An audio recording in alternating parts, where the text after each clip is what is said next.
Good morning, all of you, respected principal ma'am, all of my colleagues, non-teaching staff, and my dear students. First of all, I would like to wish all of you a very happy Republic Day. As my students said and coordinator ma'am said, we are celebrating this day on 26th January. Why it is celebrated as Republic Day? And the main reason is that on this day Indian Constitution came into force and India has been declared on that day as a sovereign socialist secular democratic republic. Of course, in the original constitution secular was not there and republic was not there. By the 72nd Amendment Act 1976, these two were added to Indian Constitution. And why?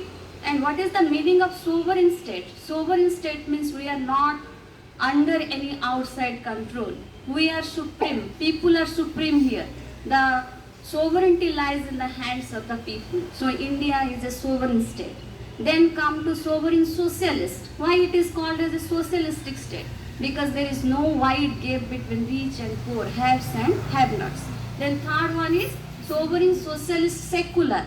As all of us we know, India is a secular state because there is no state religion, no official religion. All are equal. All religious people, they are equal in the eyes of the law. Then democratic. India is the largest indirect democracy. So it is declared as a democratic country. And why India is called as a republic? Because the head of the executive, the president of India, he is elective one. So on this auspicious day, as our constitution it came into force, it is celebrated as a Republic Day.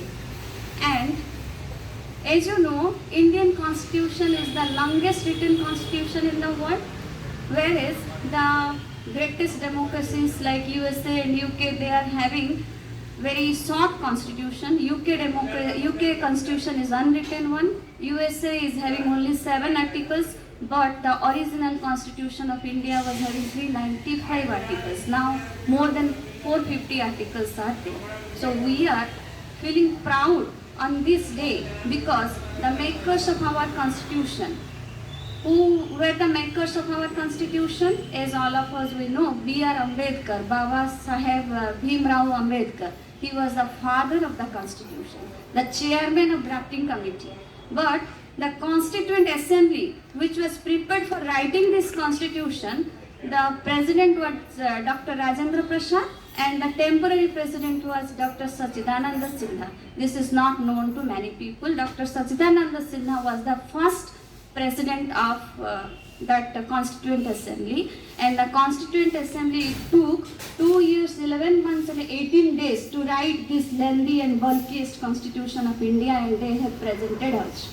So what is our duty? Our duty is to abide by the principles of this Constitution, to know the meaning, what are written in our Constitution, and to be the good citizens of India, law-abiding citizens of the greatest democratic, secular, socialistic Republic of India. Thank you all of you. Jai Hind.